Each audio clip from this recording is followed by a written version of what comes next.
بسم اللہ الرحمن الرحیم۔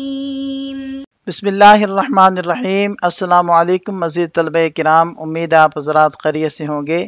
آج ہمارا صحیح مسلم کا سبق نمبر 137 ہے، جس کا عنوان ہے باب تألف قلب من یخاف علی ایمانہ لضعفہ۔ آگے بڑھنے سے پہلے خلاصہ جات کو ایک نظر دیکھ لیں۔ گزشتہ سبق میں ہم نے اس عنوان کے تحت ان نکات کے اوپر بات کی تھی۔ آج کے سبق میں ہم اس عنوان کے تحت ان مذکورہ نکات پر بات کریں گے۔ تو بڑھتے ہیں سبق کی جانب۔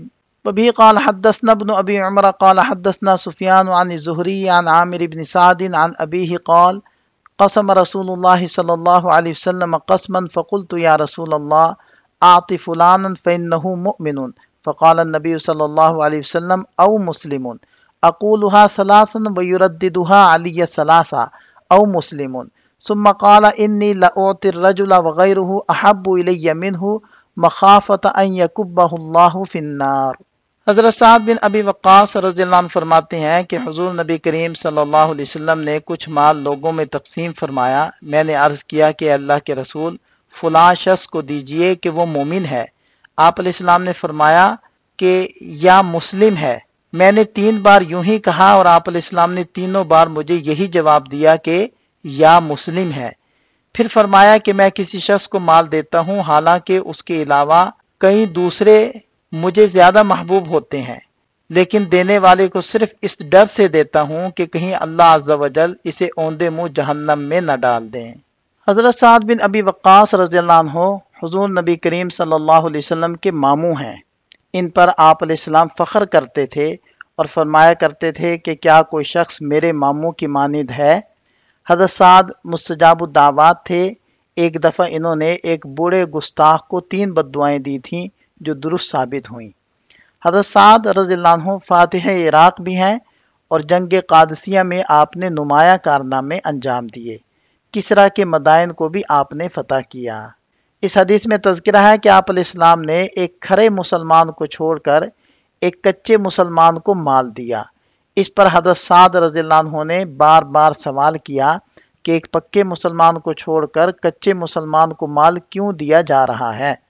اس پر آپ صلی اللہ علیہ وسلم نے فرمایا کہ یہ تالیف قلب ہے، کیونکہ پکا مسلمان کبھی اپنے ایمان کو نہیں چھوڑے گا، لیکن کچا مسلمان اگر آزمائش کا سامنا کرے گا تو وہ دین سے منحرف ہو سکتا ہے۔ اس لیے تالیف قلب کے لیے ان کا تعاون کیا جا رہا ہے تاکہ وہ ایمان پر ثابت قدم رہے۔ آپ صلی اللہ علیہ وسلم نے اس حدیث پاک میں اس بات کو واضح کیا کہ مال کی تقسیم کو میری محبت کا معیار تصور کرنا غلط ہے، بلکہ یہ تقسیم مصلحت دعوت کے پیش نظر ہو رہی ہے۔ اس موقع پر ان کی ایک اصلاح فرمائی کہ انسان کو اپنے مبلغ علم کے مطابق بات کہنی چاہیے۔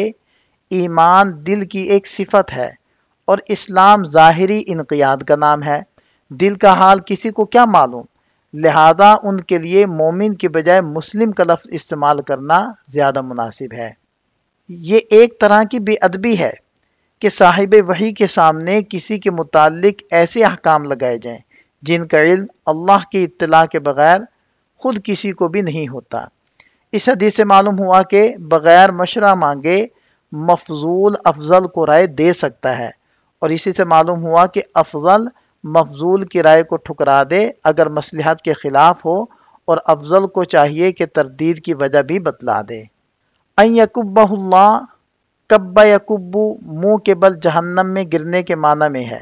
مطلب یہ ہے کہ ایک کچے مسلمان کی تالیف قلب اور ان کو ایمان پر قائم رکھنے کے لیے میں ان سے تعاون کرتا ہوں، ورنہ کچا مسلمان اسلام کو چھوڑ دے گا تو دوزخ میں منہ کے بل گرا دیا جائے گا۔ اس اسناد کے رجال 5 ہیں۔ پہلے ہیں ابن ابی عمر، جن کا نام تھا محمد بن یحییٰ بن ابی عمر العدنی۔ دوسرے ہیں سفیان بن عیینہ بن ابی عمران الہلالی، ثقۃ ثبت حجۃ۔ اور تیسرے ہیں الزہری، جن کا نام ہے محمد بن مسلم الامام الحجہ۔ اور چوتھے ہیں عامر بن سعد بن ابی وقاص الزہری المدنی، ثقۃ۔ اور 5ویں ہیں ان کے والد گرامی سعد بن ابی وقاص رضی اللہ عنہ، مالک بن وہیب بن عبد مناف بن زہرہ بن کلاب الزہری، مشہور صحابی ہیں اور 55 ہجری کے اندر ان کی وفات ہوئی۔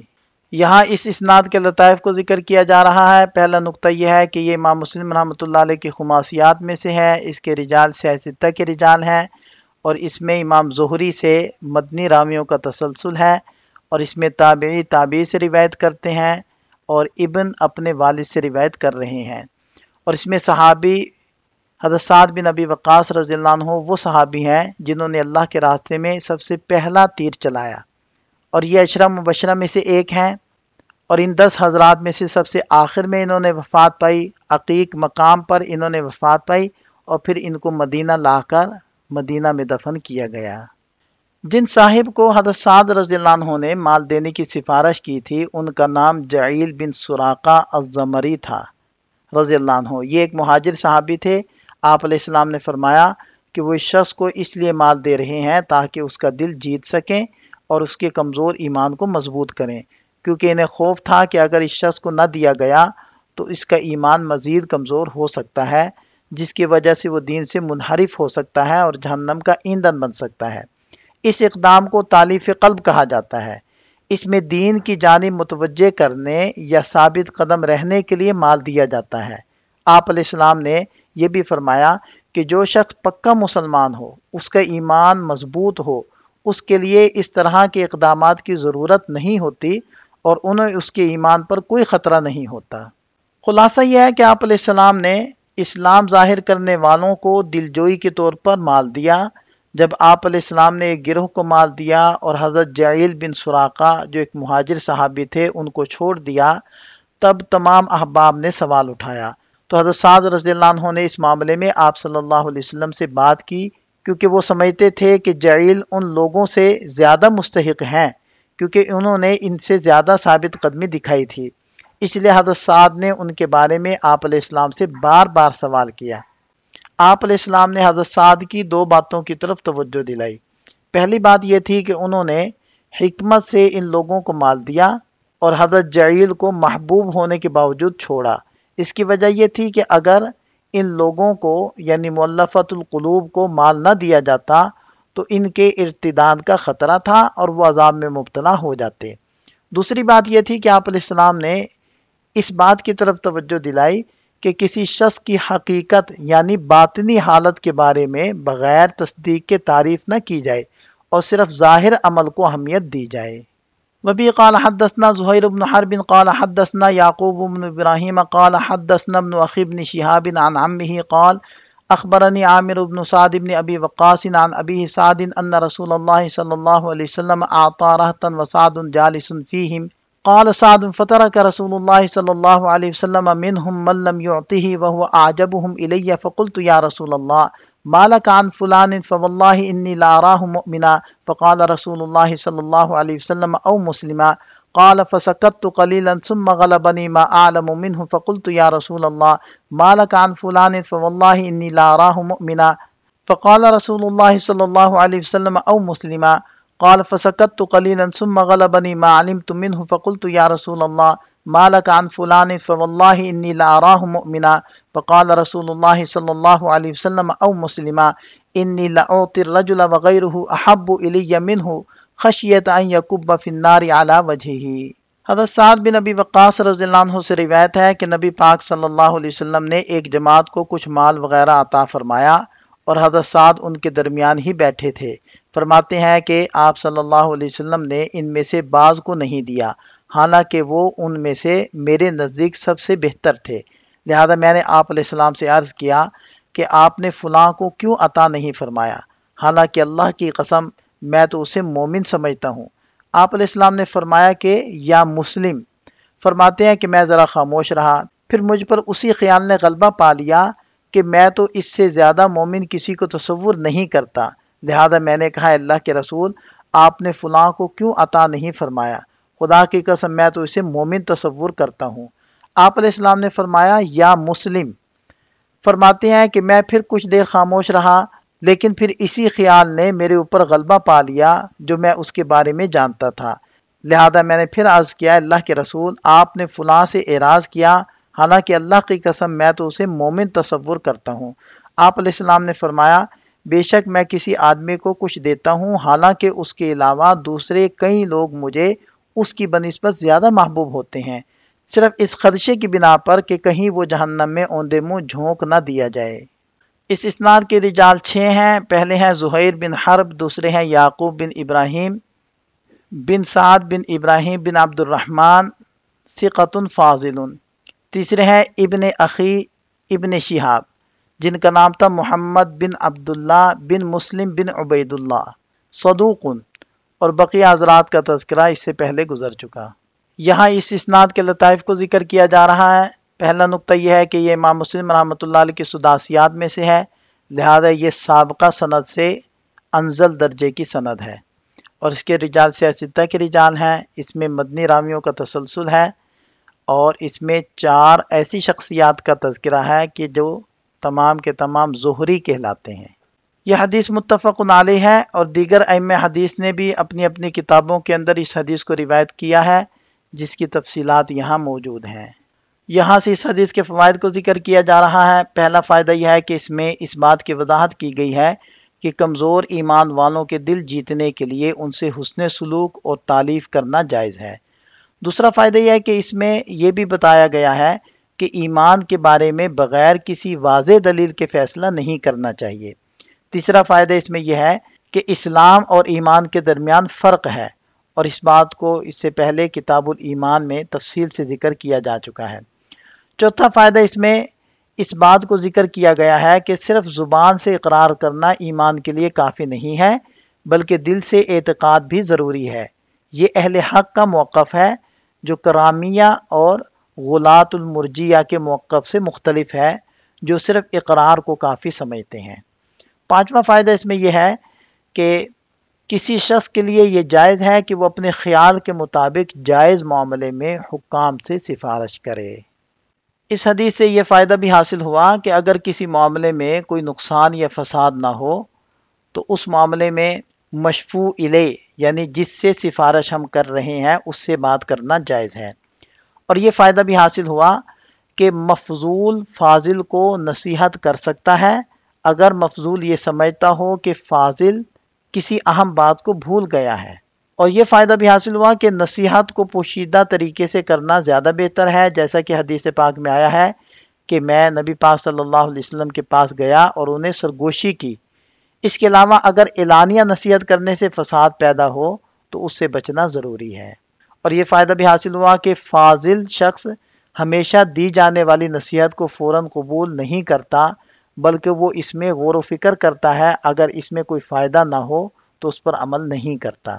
اور یہ فائدہ بھی حاصل ہوا کہ اگر ایک شخص دوسرے کو کسی معاملے میں کسی اہم بات کی جانب متوجہ کرے اور وہ اس بات کو مفید سمجھتا ہے اور جسے متوجہ کیا جائے وہ اس میں بہتری نہ سمجھے تو اس رائے پر انکار نہ کرے اور اسے رد نہ کرے تاکہ اس کا دل نہ ٹوٹ جائے، بلکہ اس کے لیے درست راستہ بمع وجہ بیان کرنے کے واضح کرے، یعنی اپنے فعل کی علت بیان کر دے اور جو رائے پیش کی جا رہی ہے اس کو چھوڑنے کی مصلحت بھی ذکر کر دے۔ یہ فائدہ بھی حاصل ہوا کہ اگر شفاعت رد کرنے میں مسلمانوں کا فائدہ ہو تو شافع سے معذرت کرنا ضروری ہے اور اس میں کوئی عیب نہیں ہے۔ اور یہ فائدہ بھی حاصل ہوا کہ جب تک کسی بات میں یقینی علم نہ ہو اس میں قطعیت سے فیصلہ نہ کیا جائے اور احتیاط برتی جائے۔ یہ فائدہ بھی ہے کہ امام کو مال کی تقسیم میں مسلمانوں کے اہم مفاد کو ترجیح دینی چاہیے، اگرچہ اس کا فائدہ بعض افراد کو واضح نہ ہو۔ اور یہ فائدہ بھی حاصل ہوا کہ جنت میں کسی شخص کے داخلے کا فیصلہ صرف ان افراد کے بارے میں کیا جا سکتا ہے جن کے بارے میں نصوص موجود ہوں، جیسے کہ عشرہ مبشرہ اور ان کے مشابہ دیگر حضرات۔ یہ بات اہل سنت کے اجماع کے مطابق ہے۔ اور یہ فائدہ بھی حاصل ہوا کہ امام بخاری رحمہ اللہ نے اس حدیث سے یہ استنباط کیا ہے کہ سوال کرنے میں بے حد اصرار نہیں کرنا چاہیے۔ اس کا سبب یہ ہے کہ نبی پاک صلی اللہ علیہ وسلم نے حضرت سعد رضی اللہ عنہ کے ساتھ بات کرتے ہوئے ان کے کندھے اور گردن کے درمیان ہاتھ مارا جب انہوں نے بار بار درخواست کی، اور پھر فرمایا کیا تم لڑنا چاہتے ہو سعد؟ اس سے یہ ظاہر ہوتا ہے کہ سوالات میں اصرار کرنا مناسب نہیں۔ امام قرطبی رحمہ اللہ نے اس حدیث سے یہ استنباط کیا ہے کہ غالب گمان پر قسم کھانا جائز ہے، کیونکہ نبی پاک صلی اللہ علیہ وسلم نے حضرت سعد کو قسم کھانے سے منع نہیں کیا۔ قاضی ایاز رحمہ اللہ نے کہا ہے کہ یہ حدیث اسلام اور ایمان کے فرق کی سب سے صحیح دلیل ہے۔ ایمان دل کی حالت ہے اور اسلام ظاہر کے عمل سے تعلق رکھتا ہے۔ ہر مسلمان مومن نہیں ہو سکتا اور ہر مومن مسلمان ہوتا ہے۔ وبه قال حدثنا الحسن بن علي الحلواني وعبد بن حميد قال حدثنا يعقوب وهو ابن إبراهيم بن سعد قال حدثنا أبي عن صالح عن ابن شهاب قال حدثني عامر بن سعد عن أبيه سعد أنه قال أعطى رسول الله صلى الله عليه وسلم رهطا وأنا جالس فيهم بمثل حديث ابن أخي ابن شهاب عن عمه وزاد فقمت إلى رسول الله صلى الله عليه وسلم فساررته فقلت ما لك عن فلان فساررته یعنی میں نے ان سے سرگوشی کی، یعنی ان کے کان میں بات کی۔ اس اسناد کے رجال 8 ہیں۔ حسن بن علی الحلوانی ثقۃ حافظ، دوسرے ہیں عبد بن حمید القسی، اور تیسرے ہیں ابو یعقوب ابراہیم بن سعد بن ابراہیم ثقۃ حجۃ، اور چوتھے ہیں صالح بن کیسان المدنی ثقۃ ثبت فقیہ۔ بقیہ حضرات کا تذکرہ سابقہ سند میں گزر چکا ہے۔ وبه قال وحدثنا الحسن الحلواني قال حدثنا يعقوب قال حدثنا أبي عن صالح عن إسماعيل بن محمد قال سمعت محمد بن سعد يحدث هذا فقال في حديثه فضرب رسول الله صلى الله عليه وسلم بيده بين عنقي وكتفي ثم قال أقتالا أي سعد إني لأعطي الرجل۔ اس سند سے بھی سابقہ حدیث منقول ہے، اس فرق کے ساتھ کہ نبی پاک صلی اللہ علیہ وسلم نے میرے کندھے اور گردن کے درمیان ہاتھ مارا اور فرمایا کہ اے سعد کیا لڑائی کر رہے ہو۔ اس اسناد کے رجال 7 ہیں۔ تمام حضرات کا تذکرہ سابقہ سند میں گزر چکا ہے، البتہ 2 حضرات کا تذکرہ نہیں ہوا۔ پہلے ہیں اسماعیل بن محمد بن سعد بن ابی وقاص ثقۃ حجۃ، اور دوسرے ہیں محمد بن سعد بن ابی وقاص ثقۃ۔ ان احادیث سے حاصل ہونے والے چند فوائد کا خلاصہ بھی یہاں ذکر کیا جا رہا ہے۔ یہاں ہمارا سبق مکمل ہو جاتا ہے، ایک نظر خلاصے کو دیکھ لیں۔ یہ سبق سے متعلق چند سوالات ہیں، ان کے جواب تحریر کریں۔ ملتے ہیں نئے سبق کے ساتھ۔ اللہ تعالیٰ ہم سب کا حامی و ناصر ہو۔ دعا میں یاد رکھیے گا۔ السلام علیکم۔